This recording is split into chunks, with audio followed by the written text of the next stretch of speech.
In part 1, I showed you how to strip down this chair.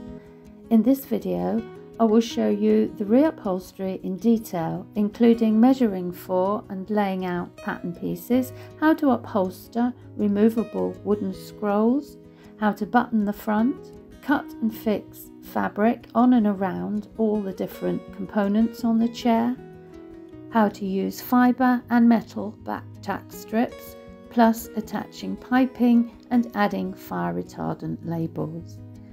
As this video is already a long one, in part 3 I will show you how to attach a box pleated skirt to the chair. Hello, welcome back to the recover of this chair.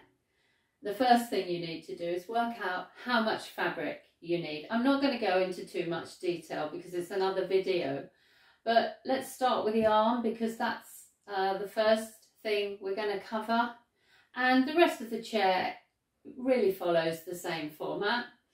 So you will be possibly measuring it with the fabric, the original covering on, but I'm just going to do it this way because it's a little bit easier to see.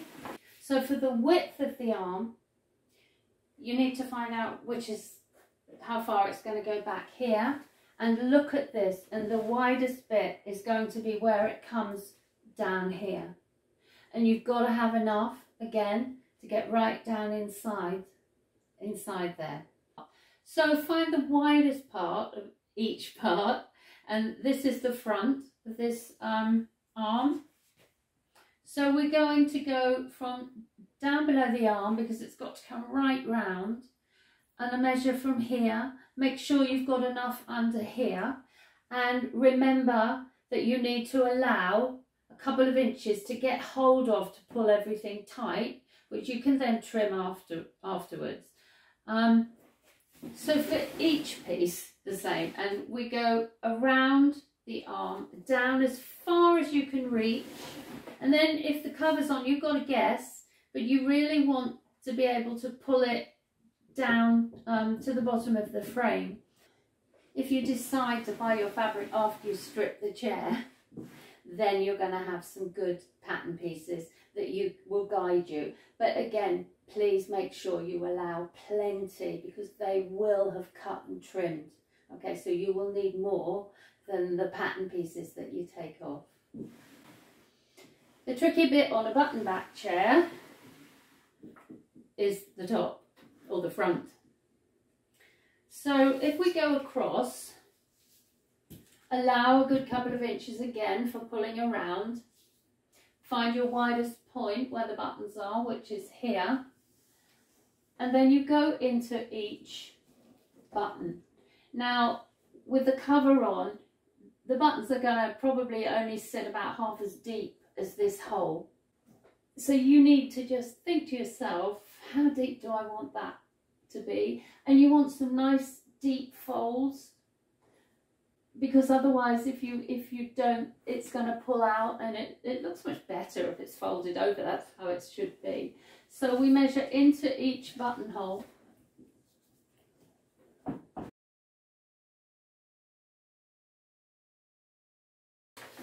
So coming down the front exactly the same way, find your deepest bit, add a bit for your hang on. If you come down, another way to do it to the seat is just find the point on the back where that is, so your sort of fingers are kind of parallel. Then you can whip your measure round and go down and add on your turns. So I made that about 117 with a good hang on, so let's see what they allowed. Add a couple of inches, and they've got 114. So yeah. Now, as I said, I don't want to get into the measurements too much in this video, but this is just roughly. You can see here how I've written my front, the depth, the width, and the inside arms times 2. So my total width will be 1.32 meters. So I actually use a scale of 20 centimeters for each centimeter. So I've got 20, 40, 60 up to meter 40, and then I work out to scale the width. I don't work out the depth because I'm just going to add that up. So what happens is it's best to try and get your widest bits on first, because then when you come down, as your pattern pieces get sort of narrower, you can then work your scrolls in and your piping in. One other thing you need to think about with fabric is whether your fabric has a pattern. So if it's just plain, you can set it out anyhow. If it has a central pattern, your larger bits, like your front and your seat, you will have to make sure that the pattern runs synchronized right the way down. And then you've got your front platform that wants to synchronize. So when we get to the arms, your sort of halfway pattern is going to be a little bit different. So that may then mean you don't have enough left over anywhere for piping. So then you're going to have to add another bit, and you need to add at least half a metre really. If we take a look at the arm pattern pieces, on my fabric you can see that on the left there's a blue stripe, on the right hand side there's a white stripe, grey stripe. So the pattern's not even, but if you look at how I've laid my pattern pieces, they're both going to meet at this white stripe, so they're both going to end on a blue stripe, so that when they're on the chair they will look even. The other interesting thing is you can really see here how much they've trimmed off, and they possibly, I always cut mine square, so they would probably have cut like this and then right down here, and then they'll have trimmed away as they got it onto the chair. So this is really, gauge it by my hand, how much extra you need to allow for your pattern pieces to pull down. So I've cut out my 2 rectangles, and the next thing is to get the pattern pieces on the chair. So the first thing you want to think about is how your pattern is going to sit. So we've got stripes coming down on the inside so they're nice and even, coming over the arm, and at the back of the arm they're also coming down evenly. And now you can see why we need a good bit to hang on to, because we can hang on to this and then get our staples in. The other thing is to make sure you set it in place on the width. Make sure it's going to come round to the back, that you've got enough to get over there and staple. There's plenty to go around the scroll, but the important bit here is that it comes over this bit. So you need to make sure you have enough to pull forward and staple. A lot of this is going to be cut off, but we'll do that as we go along. At the back here, we're going to trim into this to get it to sit into that arm, and then the whole bit will pull round better. I use a compressor for my stapling. It's really quick and efficient. But if you don't have one, you can get electric staple guns. They're not as powerful, but they do work, and better than just the hand staple gun. So the first thing I'm going to do is put a few staples on the underside of this wood. That's the back of the wood, and I'm not going to go right to the back because I'd split it, but this is why we need a bit extra, so you can hang on to the fabric and get a staple in there. The front of the wood is here. I don't want to come near the front because I've got to get the outside arm on yet. So we can just get one staple in there. Pile on fabric always goes down. We go over the arm that way, so not only does your pattern go that way, but if you don't have a pattern, you need the pile to go down.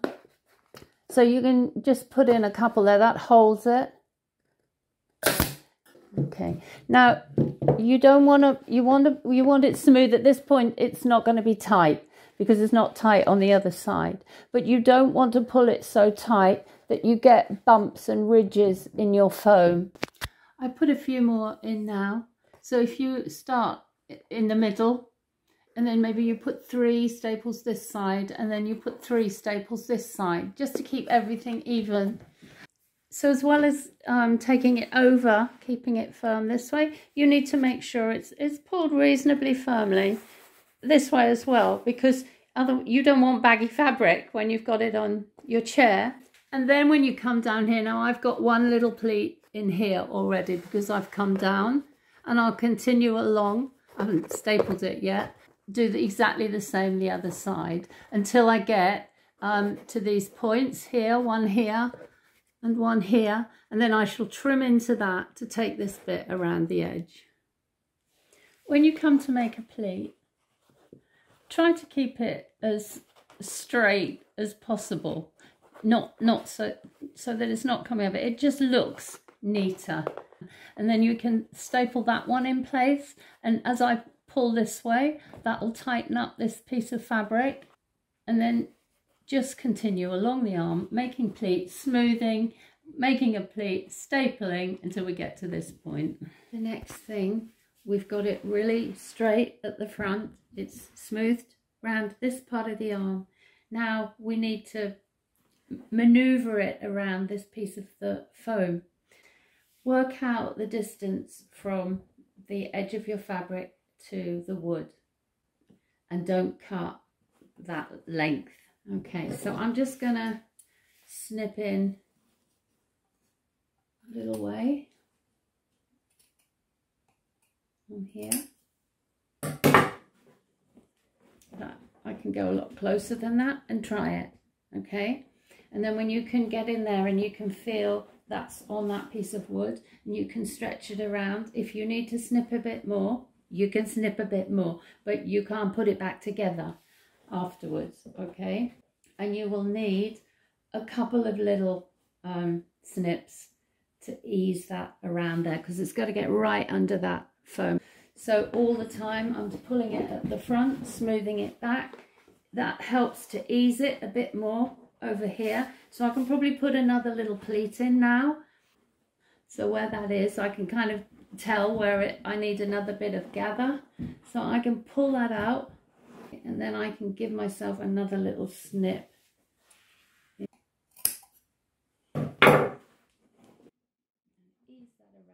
So now that I've eased it around and stapled it at the back, pulled it really firmly.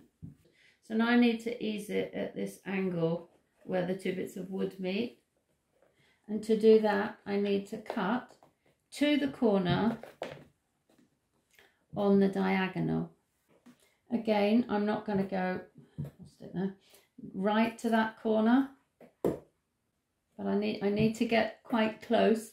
But we also need to make sure that we're not going to see that bit when the outside arm cover will come to here, and the top will come down here. So we just need to make sure that everything is hidden and it's not going to pull and split. So now that I've got that far, I'm going to make one more little pleat, and this will perhaps move it a little bit, so then I can see really where I need to go. And I put a pleat on the back. It's very much trial and error. It's your design, it's your piece of recover, so you add where you think is needed. You do what you think is needed. And then the last thing, I can just pull this all down nice and tightly here and give that a last staple under there. The outside arm will then come across here and cover that. But that's just given me enough now that I can just staple that in nice and tight across there. Okay, and put one more under here. When you come to finish the front, remember that this bit's going to be pleated. So you can put a few pins in, and then you will see how this is going to come nice and flush along here. Okay, so then you know that you can just continue stapling this flat underneath, and you're going to lose all the extra gather by the scroll. So I finished under here, stapled to the end, trimmed diagonally to that right angle, just held it in place. The next thing we're going to do is staple down the bottom of the arm, and this is where your old pattern piece will come in useful if you've not done a lot of upholstery. Now I can see that they've made one cut here. The reason for that is we have to get around this piece of wood to be able to pull the fabric here. Normally you would have perhaps one upright here, and you would make one cut and then you would cut a V, so the V tucks down and the two sides will pull around either side of that piece of wood. I'm going to make a cut to this piece of wood because this is where the fabric's going to come round. So if I look at my pattern, I can see that this piece of wood is sort of running up the middle of this blue stripe. So all I have to do is cut up the middle of this blue stripe. Okay, so again you have to gauge how far away your piece of wood is. So I'm going to cut about halfway across here. I can then try it and I can come back and do it again if it doesn't fit down. I've now smoothed as much as I can down on this piece, and I've tucked it in under the arm and as far as I can get it back so it's touching the wood. And the next thing I have to do is cut it so that it will sit around this upright piece of wood. To do that, I need to feel for that upright bar. And where that bar is, I'm now going to be using this tool, which is called a regulator. It's like a long needle that is used quite a lot for various different things in traditional upholstery. But where this is all smoothed down, and I can feel from the back where the fabric is touching the wood, got it smooth this way, smooth down this way. So where the centre of that piece of wood is, and I can feel it, as I said, from the back, I'm going to put this regulator through, okay, and then I'm pulling everything back up, and I've got a mark where that wood is going to touch the joint. Okay, so my next thing is to cut to it. So again, on the diagonal,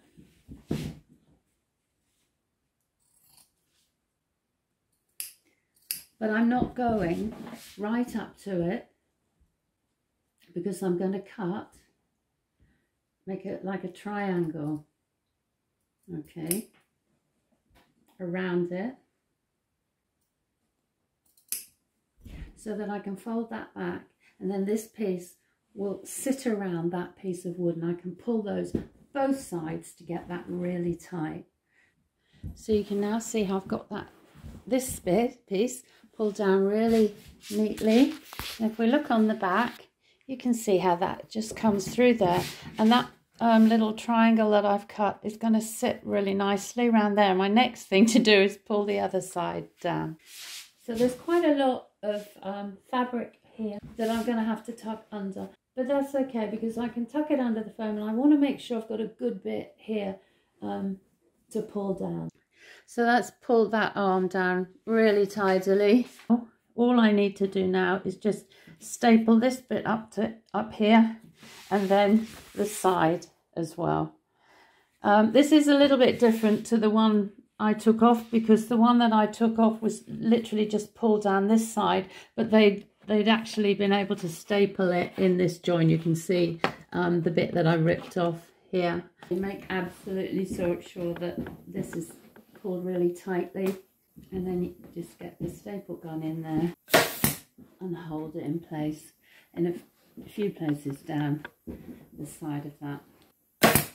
So I'm hitting the wood and the hardboard, and that's just going to hold that in place. I mean, it's going to be held anyway because it's pulled really tightly this way, but that just gives it a bit more stability. So you can see now where I've stapled this bit up. And before I finish it, I'm just going to make sure that I've got the piece, the other side that we cut, and that's coming through here. And then I'm just going to, pull it around this bit, neaten that all up, cut it, and then start the scroll. And then we can just trim. Okay. The first thing I want to do with the scroll is lose some of this bulk. So I'm going to make sure I've got plenty here. So I'm not going to cut into that bit just yet. I can trim that up later.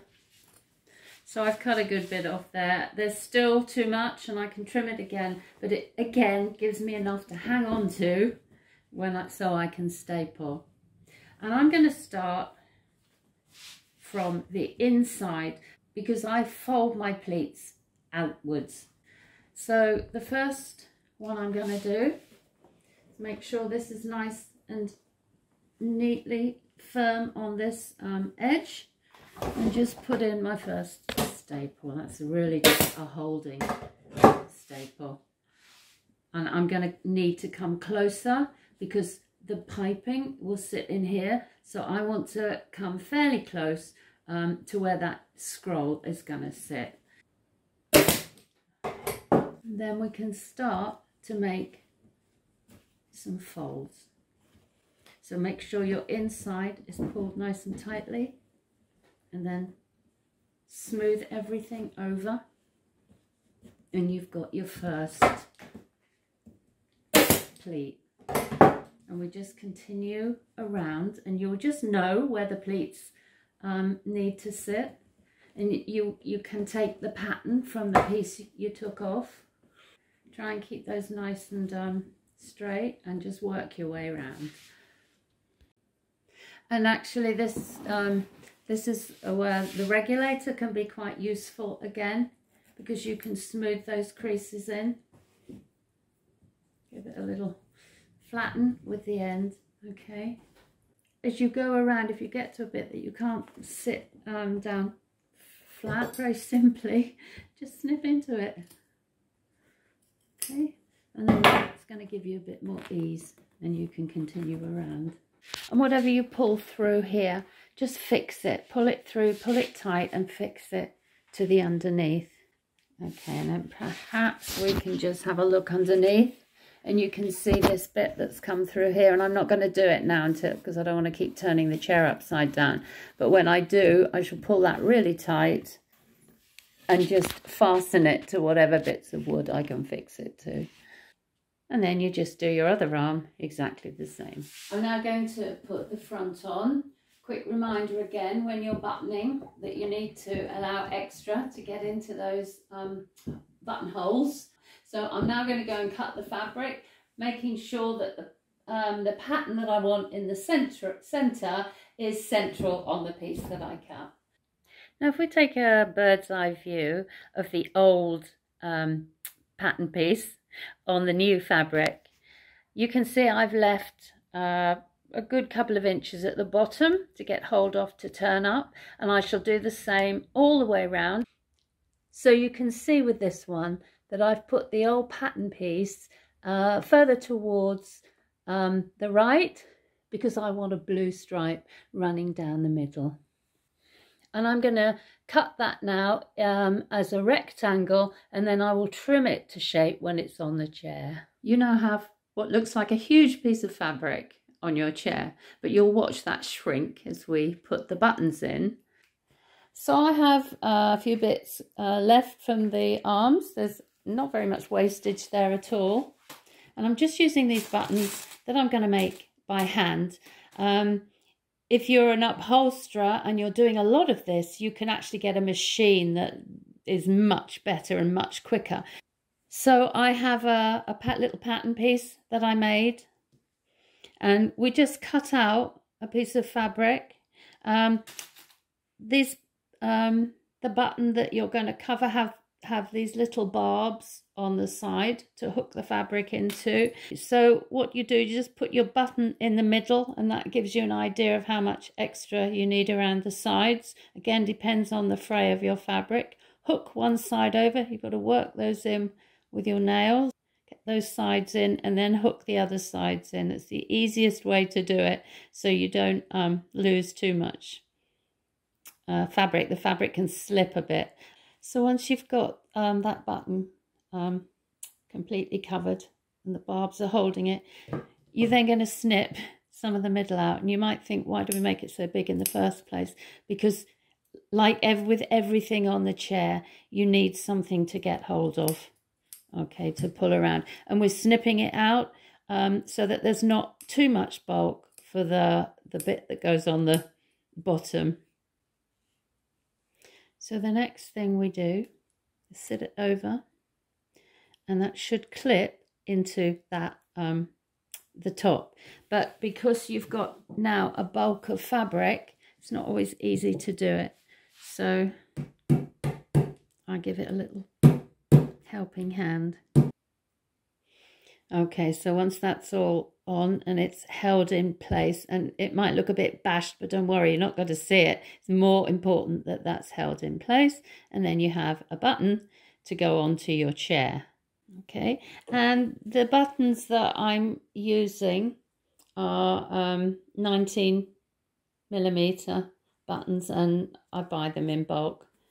The first thing we want to do when putting the front in is make sure that it's really, really level. And a good guide is the button hole points. I'm just going to anchor that in place in a couple of points. The next thing is to come around and line it up at the front. So you can line the centre of your fabric up with the buttonhole. And I'm very lucky because I've got this channel at the bottom. Keep your fabric loose because you've got to allow it to go into those buttonholes. The easiest buttoning on a chair is when the central buttonhole is at the top, because you can just work everything down. Unfortunately, this one isn't. The top holes are either side, but we must get this one in to centralize all the fabric. So at the same time as I'm pushing that fabric in there, I'm making sure the pleats are coming down. Again, pleats always come down, and that they will, so that they will sit into the buttonholes either side, and the same for the ones that come down underneath.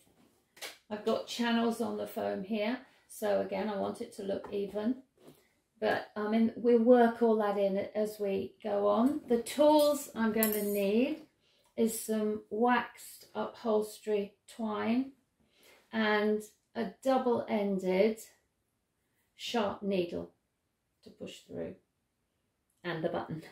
So the first thing we do is cut a length, thread up the needle. Okay, so I'm going through slightly off center. Find your hole on the back and pull through. Okay, thread on your button. Thread your needle again. Come over a little way. Okay, so you've got a good bit in between.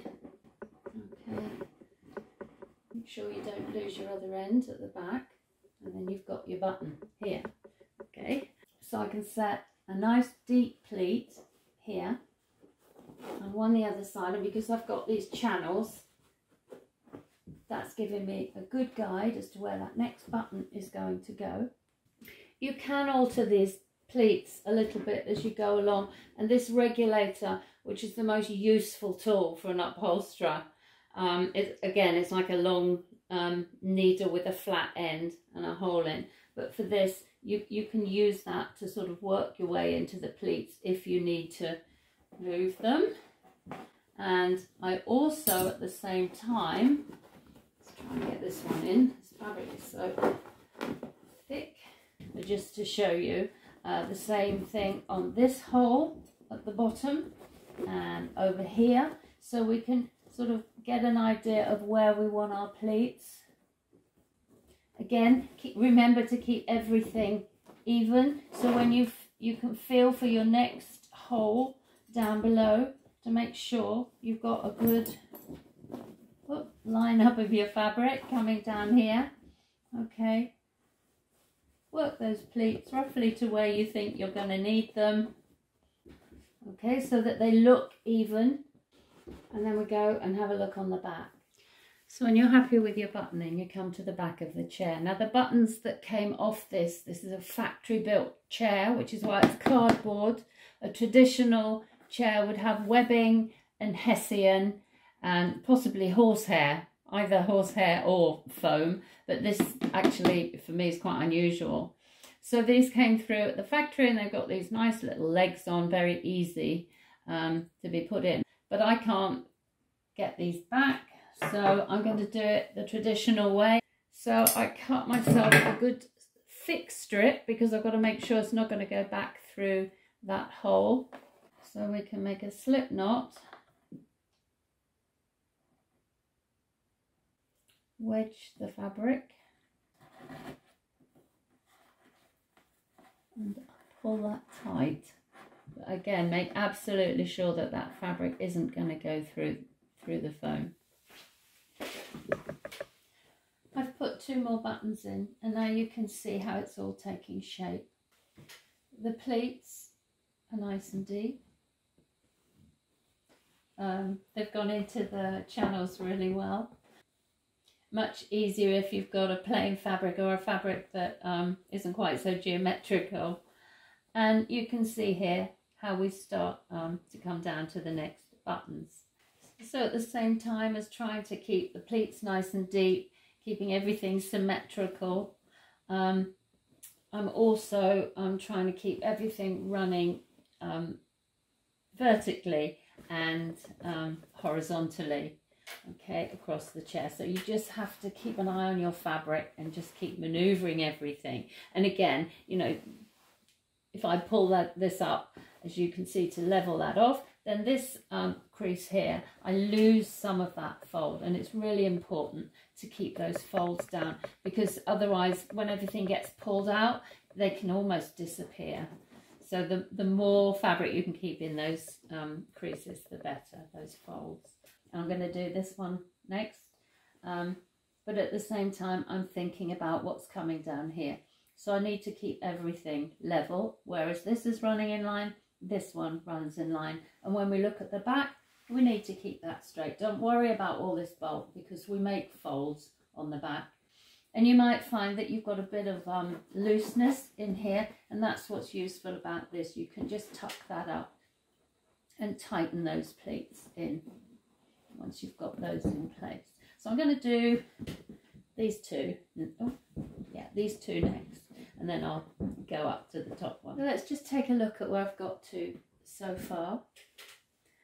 When we get to the top, these pleats that come over the side, the next ones at the top, follow the pleats of the buttoning. And if you look at this side, you can see where I've kept the pattern straight and everything is coming around the edge quite smoothly. On this side, I've let the pattern drop. So when we get to this bit, we've then got a great fold to get rid of. Okay, so that's the reason why it's quite important to keep everything straight. If you want to put folds in, you can put folds in. Again, it's always artistic license, but it's just sort of smoother to do it this way. A quick look at how to make the slip knot. The side that you're going to slip, you want to be longer. You're going to make the knot on this side. So you just go over the short piece and around the back of both. Okay, so you've then got a loop. You then take that end through the middle, pull it down. You've got a loop then that you can slip.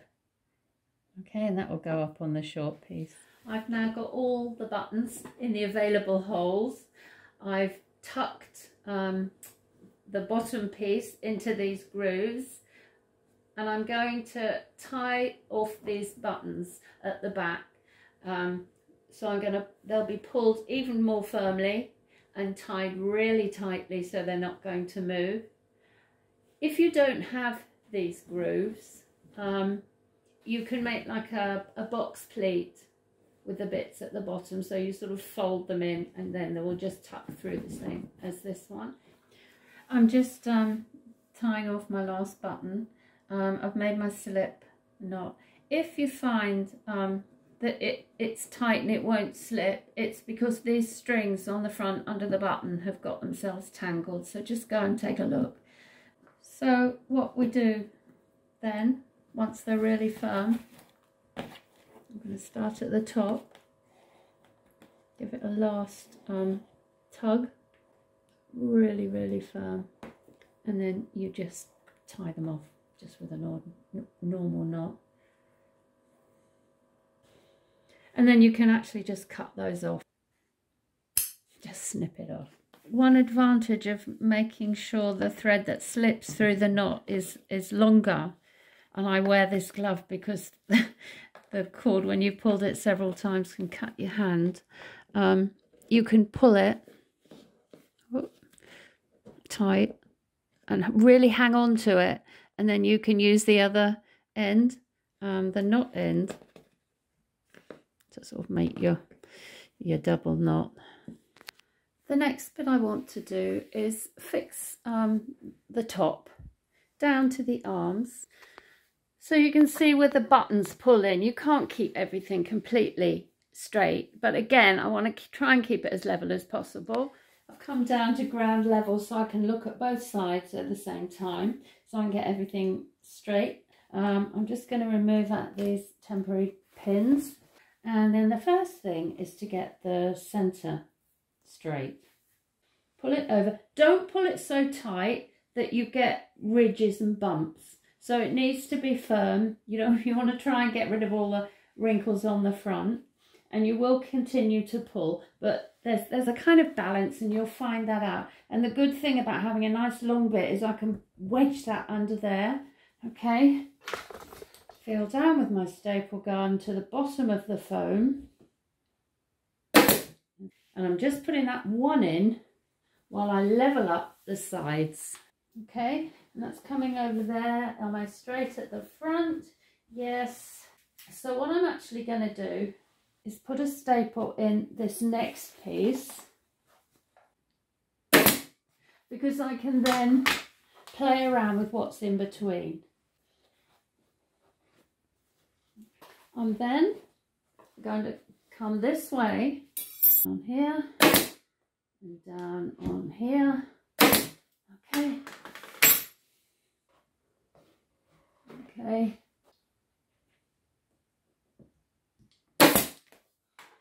Just keep smoothing all the time so that you've got everything firm but not over firm. Okay. So I've now got all my first row of staples in place.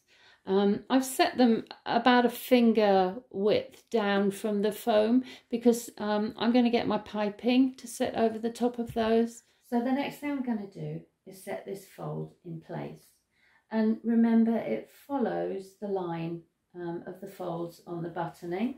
So I've now got 2 more pleats in at the front. And I've come along, I've added 1 small pleat in here, and I've come along to where I'm going to need to make the next one. So the first thing I want to do is actually set this elbow pleat, because I can then, just with all the smoothing, I can then try to reduce how many pleats I'm going to need here. And the pleats need to come at the back, so you're not really seeing them at the front, so they're just sort of sitting in neatly across this curve here. Okay, now it looks like I've got miles too much fabric here, but actually when I've sat theirs on top, I haven't really got so much more than they have, and they will have cut some off. So this is why you must allow yourself plenty of fabric. We look at the arm, because this is how I'm going to cut it now, and I think it's easier for you to see. Okay, so we've got to get around this curve here. So I can actually lose quite a bit of this now. So if we look at this, to get around this curve, I'm going to cut up to a point and then cut on sort of 2 diagonals to make this little triangle, and they've got a few here, and that just helps to ease that, as you can see as you pull it around here. So I've made my first cut. I've made sure I've still got plenty, because this has all got to come around the back and be fixed. At the same time, I've made sure with the next piece of fabric that it's sitting level, that it's coming nice and firm down here and across the side. And I've set the top bit of the pleat, and I've just pinned those two pieces in place just to hold them. So the same as we did with the inner arm, we just feel inside for that upright piece of wood, because we're going to make the triangle to sit round it again. So I can feel that there. So again, the regulator, I can just make my mark, and I can roughly guess where the other one is going to sit. And you can always pull it out and cut it again. And then I can just cut the V to those little marks. And then we can tuck that under, and that just sits really nicely around there. And I can start to pull this down. And remember, on the other piece, this wasn't fixed. It's just pulled, tucked in under that piece of foam, pulled down really firmly. In fact, I don't think I need to make another V at all. I can just tuck this around, make sure this piece sits nicely on the back. So smooth this piece around from the button so that it sits firmly, but it's not overstretched. Then you can start to staple in place. So staple up to the pleat, so you can then fold the top of the pleat over that staple, and everything sits nice and smoothly. Then make sure that your piece of fabric comes down so that there's a join that is covered by the outside arm when you put it on, and by the back cover, so that you're not seeing any wood or board underneath, because the back comes down straight and then it curves around the arm to meet the outside of the underarm. So now you can see where I've stapled around this joint, and I've pulled this down firmly, and when the arm comes around, it's going to tuck that in more, and I can always add more staples later. So I've set my pleats on this side, and I've pinned them, because you can just put the staples in straight away if you want to, but if you just pin them temporarily, you can juggle them about a bit. So when we're making a pleat, as always, we just push up from the bottom, pull that bit nice and tight underneath. You can put a pin in there if you want, and then you can smooth that fold into it. Now, it doesn't really matter whether you start from the top or the bottom, because you will find that you perhaps need to jiggle them around a little bit. Perhaps one's coming over too far, perhaps the distances are different. It doesn't, again, matter too much, but it looks better if they're reasonably evenly spaced and sort of coming into a nice point. So when you staple from the bottom up. So the next thing is just exactly the same as before. Where the uprights are, we cut to the center, make the V, pull everything through, tuck it around. So I've marked through with my regulator to the outside of the bar. I've cut to the middle, and I can just cut my triangle. So I just cut my V, fold it around, pull everything through. When you're happy that you've got your front, everything smoothed around, pull out any little lumps and bumps, smooth in any folds. And once you've got your folds, whatever you've got in place, you just pull through and make sure everything's coming as you want it. Okay, and then once you've got that and you're happy, you just staple it up. Easy. So the back is now stapled, trimmed around the edge. I don't want to go too close to the staples. The next thing I'm going to do is strip down these scrolls. And if you remember, when they came off the chair, part of the piping folded around onto the side of the arm, the outside edge of the arm. So where they've cut it, I'm just making a mark, and then I'm just going to strip these both down. The piping cord that they've used is a rubber piping. I generally use just a fabric cord, but I'm going to try and recycle these. It's interesting that they've cut this piping straight across the fabric. Generally, we always cut piping on the bias because it bends more. I think that's why it's got so many cuts in it, which is to sort of bend it around into shape, whereas when it's cut on the bias, it's sort of naturally you can bend it without having to put quite so many cuts in it. But I will leave a link how to make continuous piping in the description and at the end of the video. I've now completely removed everything. There's just a piece of this fine foam covering it with tacked with some staples. If we take a look at how we can lay out and cut the fabric for the scrolls, the large piece here is the seat. And bearing in mind that we need to allow extra, you can see on this piece, this is where they pull it through to the other side. So the whole piece of fabric for the seat needs to come out a little bit further. And make sure you've got enough on each sides and the centre. I want to match it up with the blue stripe. I need to make sure that's in my centre. Now I want to set my pattern so that I've got a little bit of blue and grey running down the scroll. So I've got absolutely loads here to cut from, and because I want them evenly spaced, I can cut one here, I can take the other one over here so that the patterns match. I've now completed the first scroll.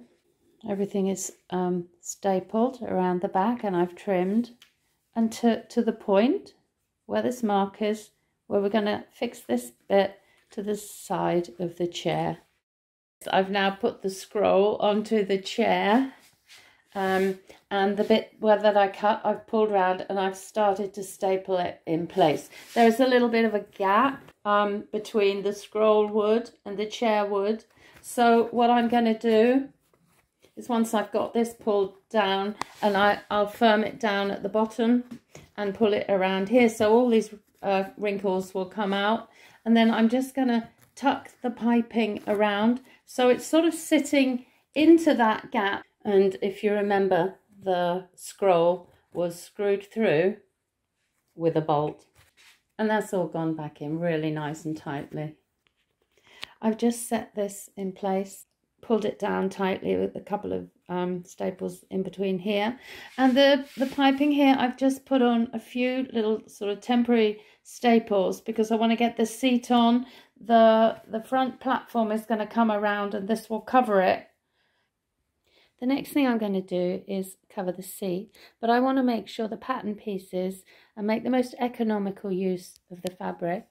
So the first thing I'm going to do is cut out for the front platform, making sure it lines up with the seat and the front.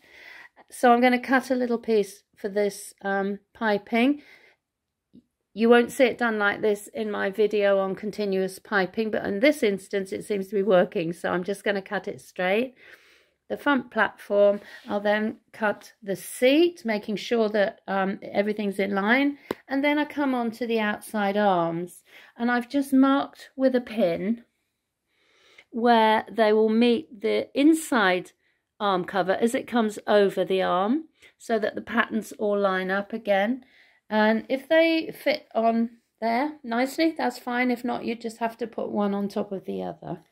So I'm just going to trim this piece of fabric off along here. Okay, because we don't want layers and layers of fabric, and we've got the seat, we've got the platform, we've got a bit of piping. So I'm just kind of cutting that right up, and then I can just staple this piece of foam back in place. So you level up with the back. You can mark your chair, the centre. So once you're happy that it's straight, you can then put in your first holding staple. Make sure it's under the foam and not completely pushed up, because you've got other layers that are going to tighten that up.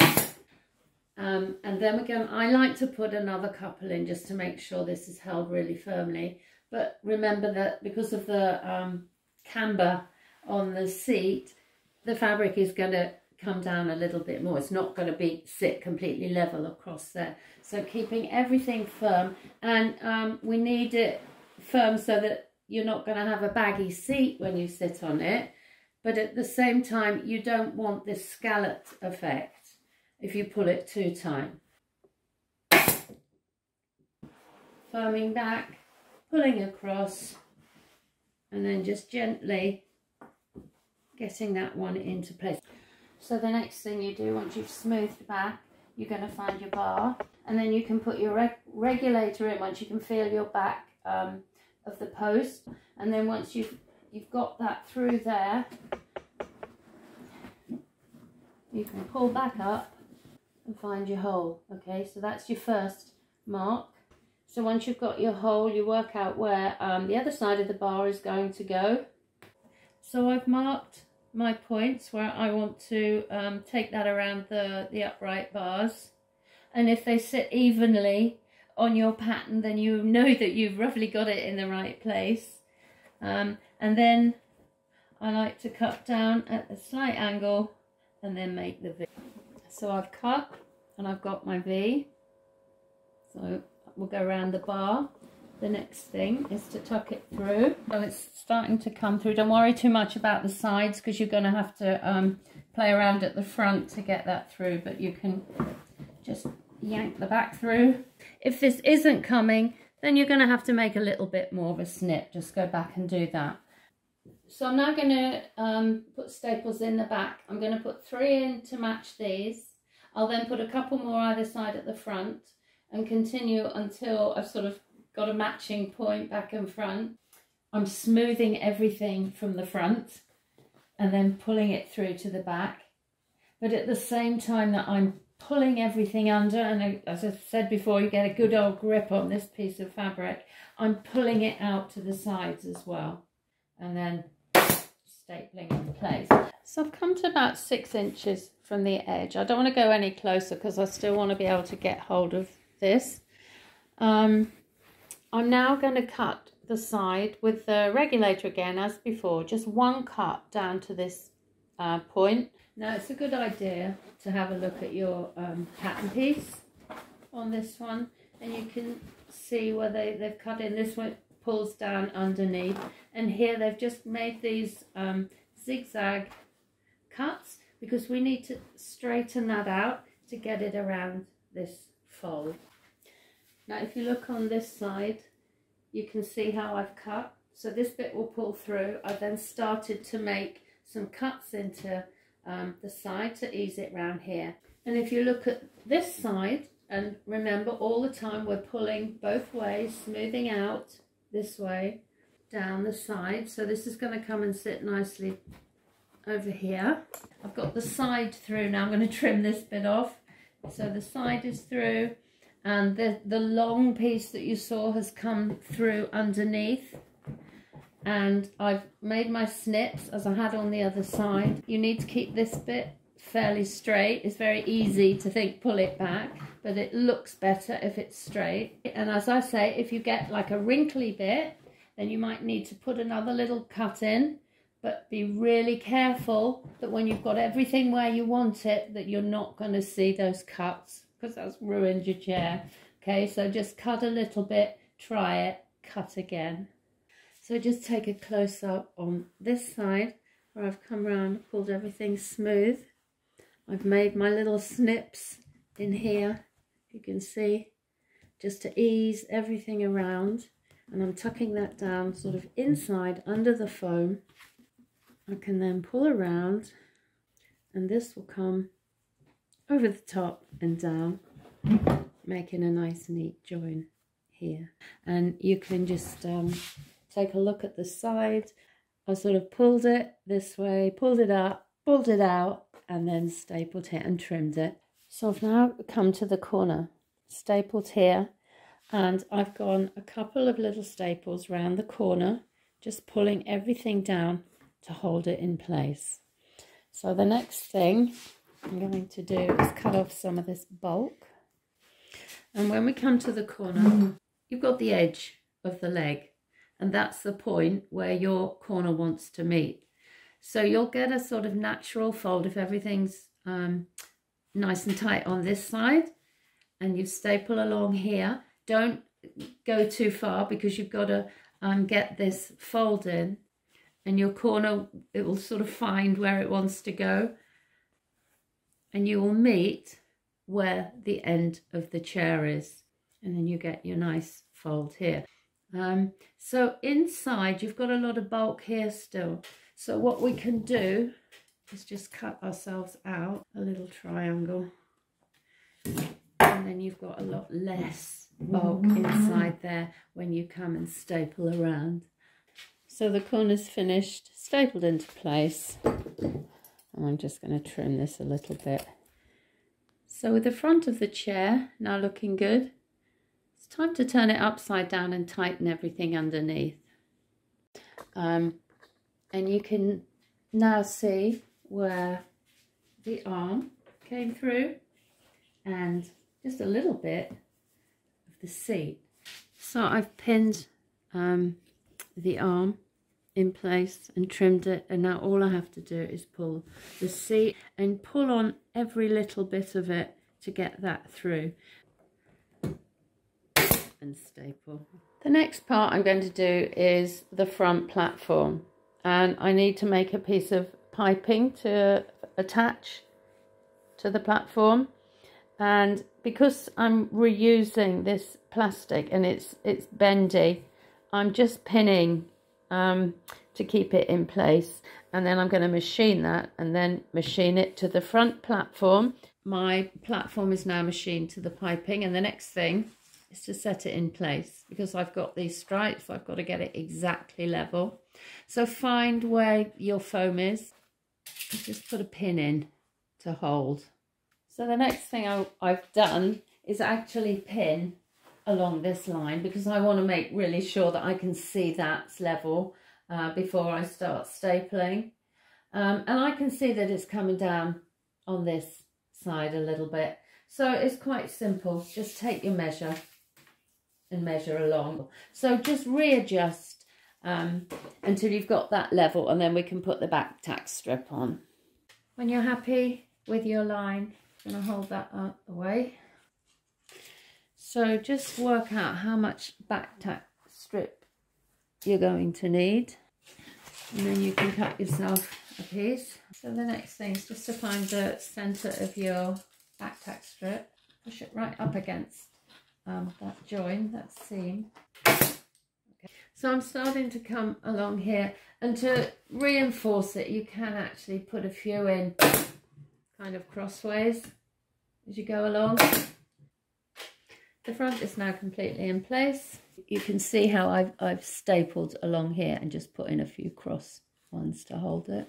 And I've cut the corners, because if you remember when we took it off, if you looked at the first video, they finished here, and the reason for that is to get a nice sharp bend around this corner, and then I'll finish with the end bits on the side, just in exactly the same way.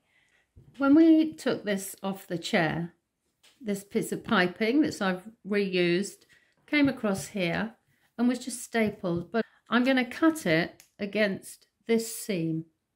So the piping will end, it will butt up, these two bits will butt up together. Cut this off. See, this bit then can come much flatter. And the next thing to do is to put this little bit of wadding back in. And just a few staples is just to hold it in place, and I'd actually marked it when I took it off. The next thing is to staple underneath.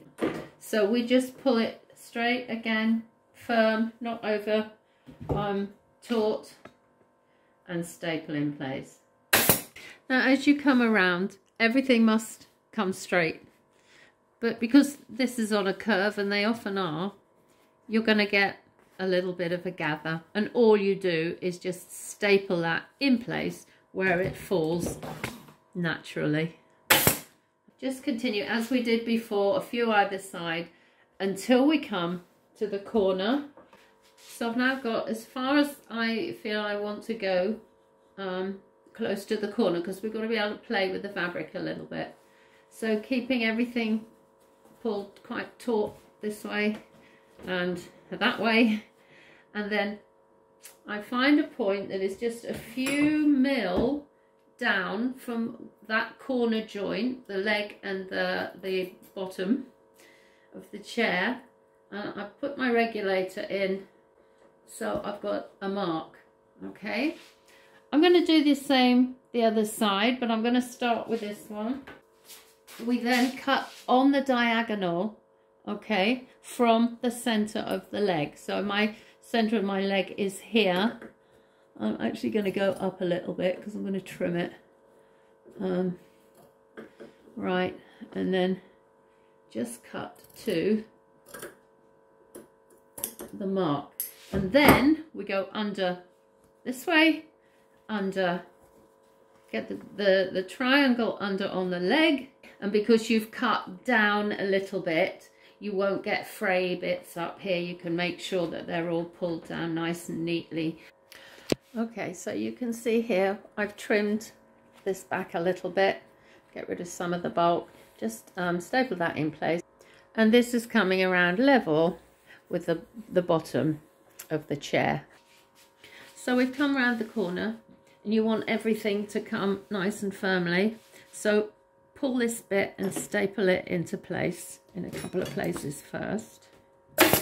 Pull that and hold it. Find your corner, down a little way, a few mil down.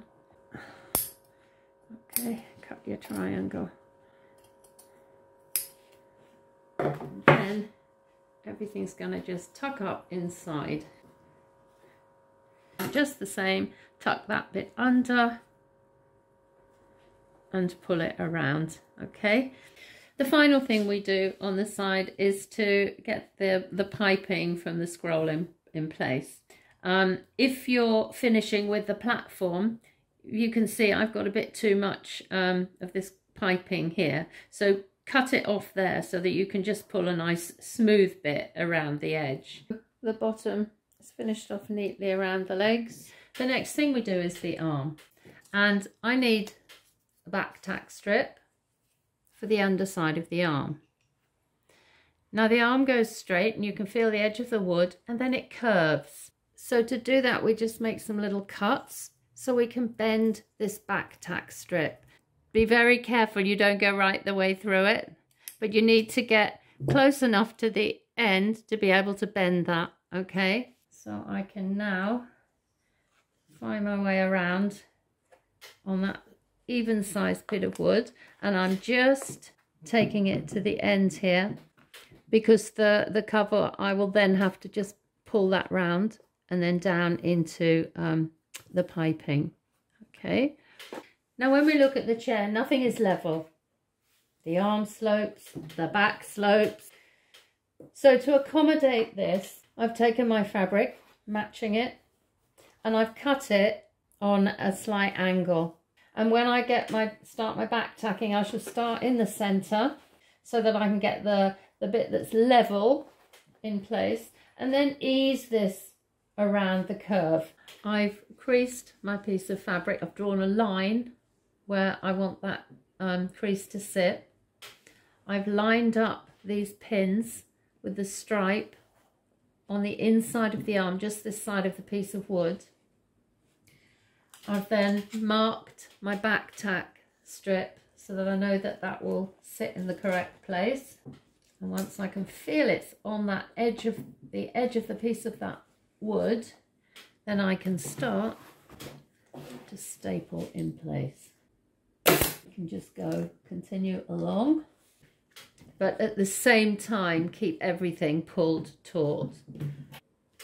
So I've got a nice straight line here. I can pull it down and make sure it's level. Now to get around the curve, gently feed your back tack strip along the line that you've drawn.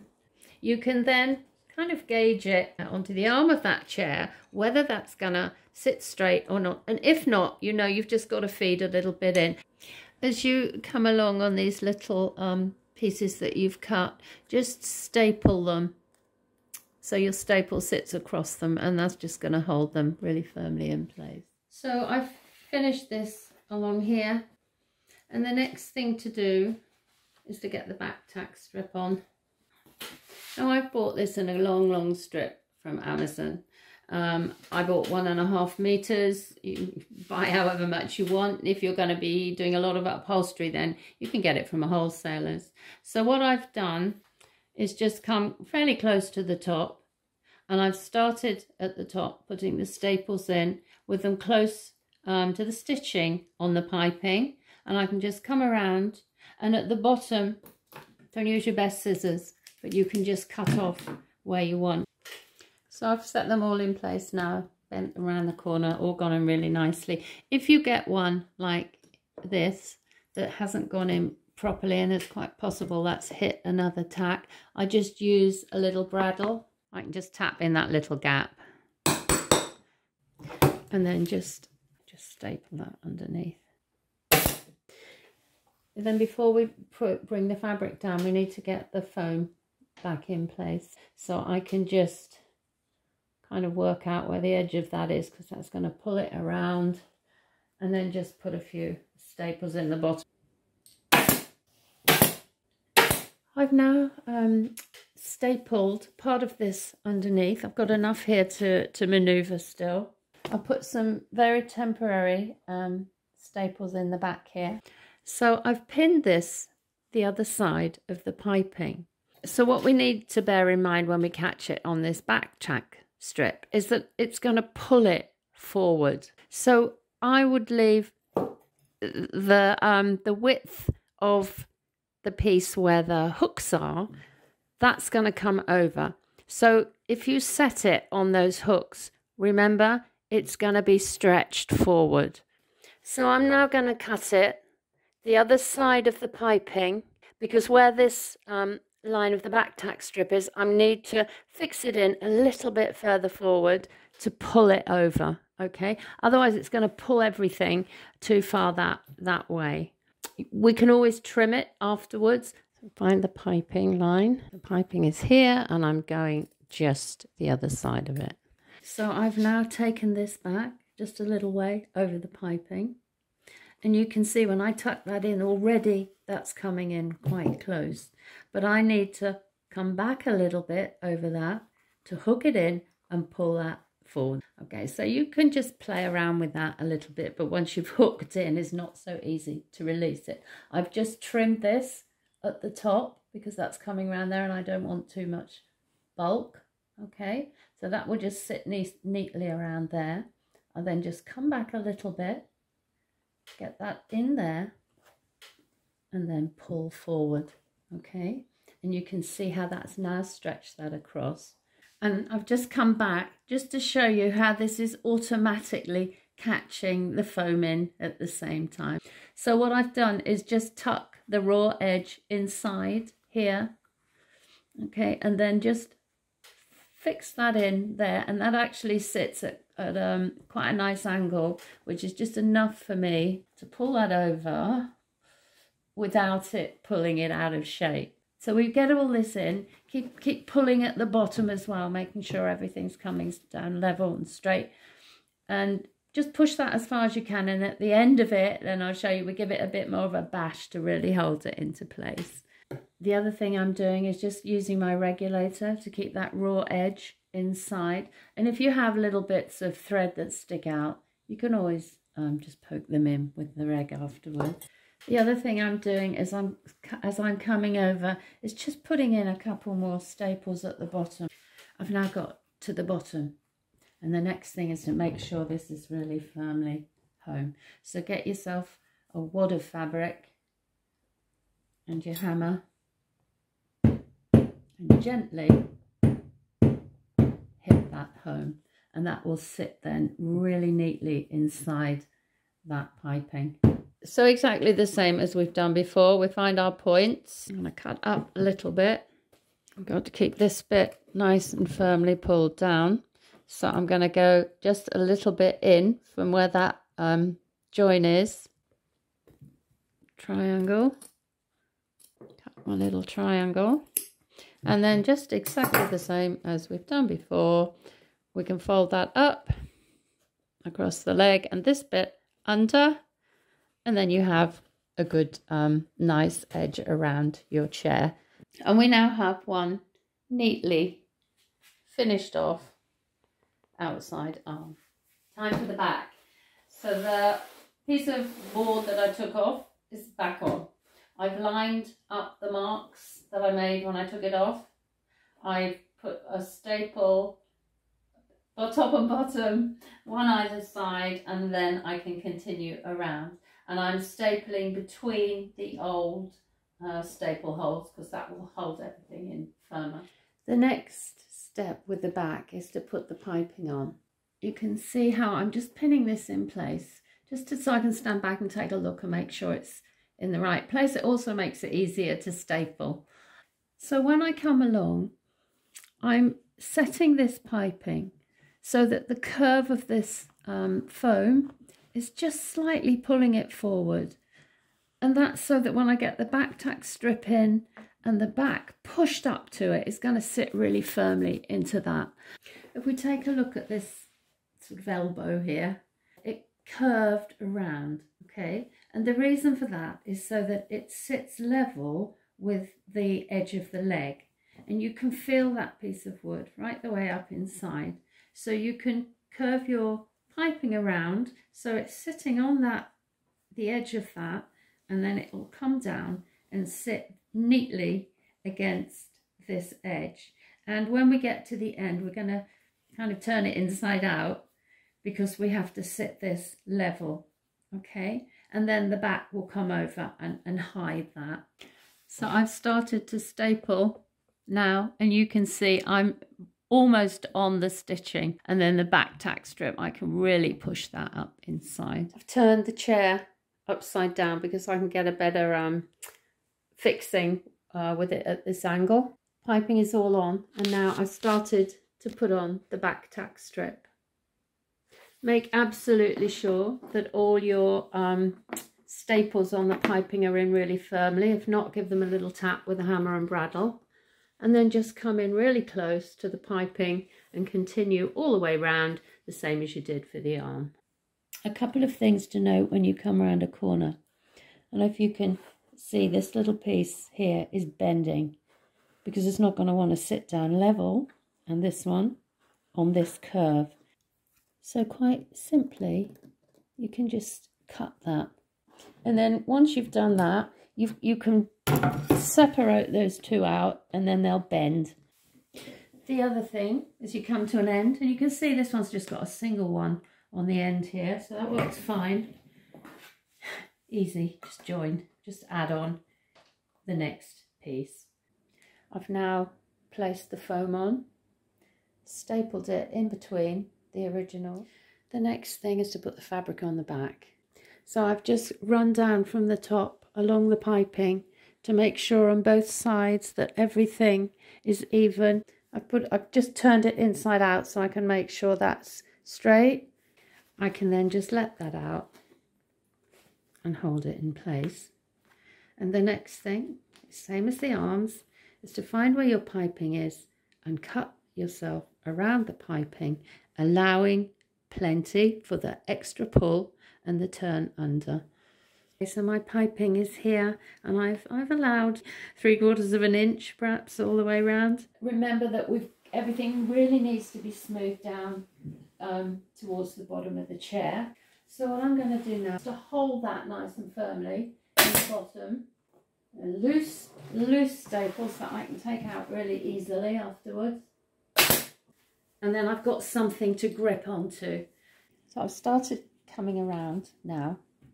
And if you look in this seam, I can just ease that in with my regulator. And one little tip for getting the right tension on here, if you push down the other side of the bit where the hooks are, so that this sits firmly against this line, against the teeth, you can then pull down, and that then is just about the right tension to get that into place. We must keep everything going up level. We must keep everything going out to the sides level. So we push out to the side, but we're also smoothing it up as we go. Otherwise, you'll get to the top and there'll be all wrinkles along the side. As you start to come around the side, do one piece on one side, one on the other side, and keep that even all the way up. Otherwise your fabric might be inclined just to sway one way. When you come to the top, you're losing your anchor pins. So as you're folding it under, keep pulling upwards, okay, to keep that edge really level. Exactly the same as you've done before. Find your right angle, little way down, cut your triangle, or half a triangle. And this bit is going to fold over as before. You can trim a bit off it. And this bit, you can trim that down, fold it under, exactly the same as you have before, making sure that you've got that nice, neat join across the back. So get yourself a good wad of fabric, and then you can just gently tap around. So with the back now finished, the only thing left to do is to check all the edges. I need to pull up on the back and fix this in place, make sure everything's nice and firm. There'll probably be a couple of little pleats needed to accommodate the curve. The next thing to do is put the barrier cloth on the bottom of the chair, but we must put the fire retardant labels on. This is the original that came off. It's just paper, but I'm going to stitch it. And this is the one that I'm going to put for myself. The batch number, I usually just put the invoice number and my postcode. The fillings, I've just crossed out that they've been tested by my suppliers and written original. Covers have been tested by my suppliers. So you need these labels just to protect yourself, really, and so that your customer knows. The next thing to do is get your barrier cloth in place, and I've just pinned it so that you can see. As always, we go front to back, side to side. And we'll just continue around, putting a couple more in the bottom. Move on to the side, and you just leave a small gap between the edge and the barrier cloth. So I've come around quite close to the leg. Exactly the same process. I've chopped a bit off to make it a little bit more manageable. Find your right angle, back a little bit, mark it, and the other side the same. You can then cut your triangle. So you fold in, fold under, but what I've done is come around the corner and I've butted this piece against the wood because there's nothing there to fix it, and I've just put a couple of little staples either side to hold that in place. Now the front legs are a little bit different because they've just got really one point. So quite simply, once you've got everything nice and firmly in place, you find that point, make a mark, and I've cut the corner off here, but you just cut down the middle to that point, and then you turn it around your leg like this. And I've again pulled it quite tightly against this leg just to hold everything in place. The underside is finished, and now we can take a look at the chair. Although the chair as it stands is finished, the customer has asked that it has a box pleated skirt. So in part 3, I will show you how to make and attach the skirt. I hope you found this tutorial useful. Please like, subscribe and hit the bell to see more videos on soft furnishing and reupholstery. Thanks for watching and good luck with your project.